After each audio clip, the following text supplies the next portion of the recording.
AMC stock had another very difficult day today, and we're right around that support level at $20 per share.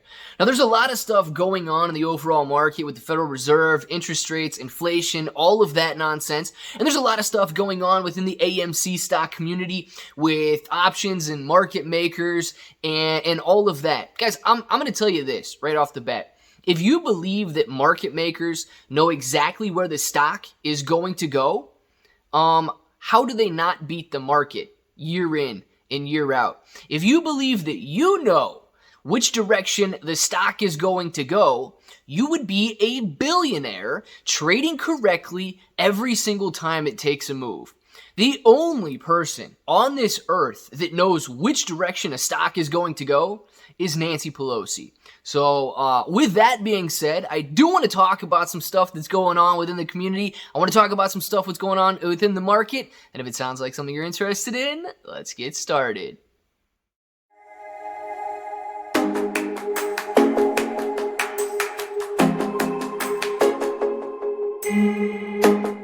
What's up, everybody? I'm Clay. I'm here to make 2022 the best year ever. If you haven't clicked that subscribe button, make sure to subscribe to the channel. Join us. Become a bro. We are here every single day, and we are growing our portfolios together. And look, if you're brand new to trading, you don't know how or where to buy stocks and crypto, you got a link in the description for Webull. Super simple to set up your account. Any deposit, get you guys 5 free stocks right now. Any $1 crypto trade is going to get you guys at least $5 in cryptocurrency. You got a choice of crypto out there, and you might want to take advantage of that while the promotion's still going on. One of the best ones that they got going on out there. And I'm just kidding about Nancy Pelosi, right? She has no idea, but she apparently gets really lucky, outperforming the best money managers. And never mind, I'm not going to spend any more time on her. I do want to talk about AMC. I want to talk about the market, and I want to talk about everything that's going on right now, because the thing that we need to remember, okay, is that you still have a decision to make as an individual retail investor. Not to follow what I say, not to follow what somebody else says, but to follow what you truly believe is right. And if you listen to me, you listen to somebody else, you listen to the mainstream media, whatever, and you make your decision, perfect. Be confident in whatever decision you end up making. But when it comes to AMC stock, we are here, I am here for a short squeeze. Now that means that I am here until the shorts cover their shares. Whether that's tomorrow or whether that's next year, I am here until the shorts cover.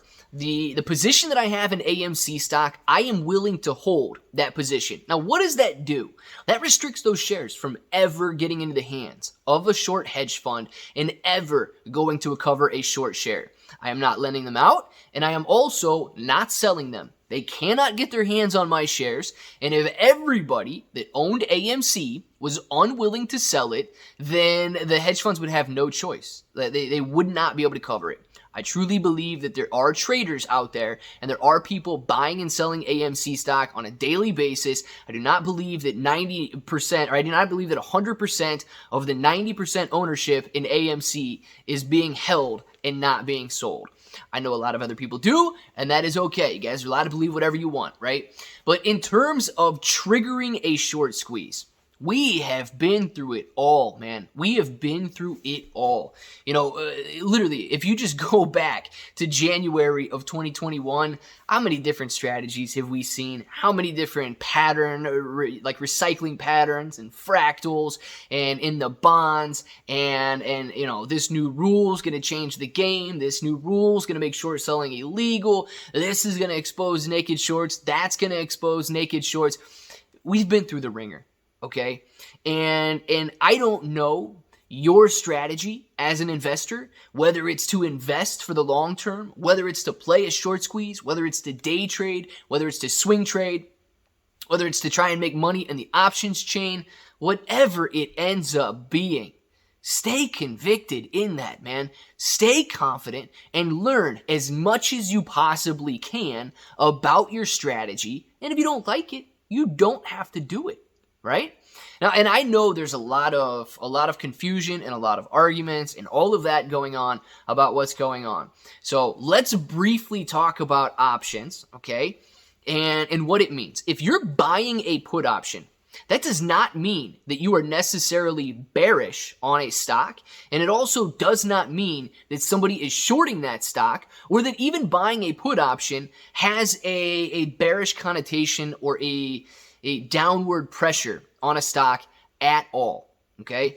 There is a big difference in buying a put option and shorting a stock. If you are shorting a stock, you have direct impact on the price of that stock. You are selling it. It is creating selling pressure. If you are buying a put option, what you're simply doing is you are buying the option to put AMC to another holder at a certain price. So if you're buying a put option, you can buy a put option that is out of the money or in the money, and it doesn't necessarily mean you're bearish. Let's say with AMC trading at $20 per share right now, you go out and you buy a put option at $25 per share. If you were to do that, you are saying that you are reserving the option, you are reserving the right to sell or put AMC to somebody else at $25 per share. I would say you're giving AMC some bullish room to run there. Sure, you're capping the amount of bullish activity that it can take, but you're still willing to sell it at $25 a share. You can buy a put option at $15 a share, and you can put AMC to somebody else at $15 a share. In that scenario, you would expect AMC's price to drop below $15 per share. Now, does it necessarily mean that you are bullish or bearish on the underlying stock? You expect it to go lower in price, which means you may be following some sort of an indicator that indicates that it could be declining. But at the end of that, if you do put it to somebody, you are selling and they are buying. Okay, we have to remember that. And it's the exact same thing. I know there's a lot of conflict going around about put options right now, but it's the exact same thing for call options, right? You're not causing anybody to go out there and buy. If you buy a call option and you're going to call that stock away from somebody at some other price, it is most likely a covered call that you are buying. So those shares will be sold at that price. If you get a call option at $25 and it ends at $30 per share, somebody is selling you those shares for $25. You are still buying those shares for $25. If you buy a put option, somebody is still buying those shares for $25. It does not indicate any short selling, and a lot of people say, yeah, but if you're playing it to the downside, that has a negative impact on AMC's price.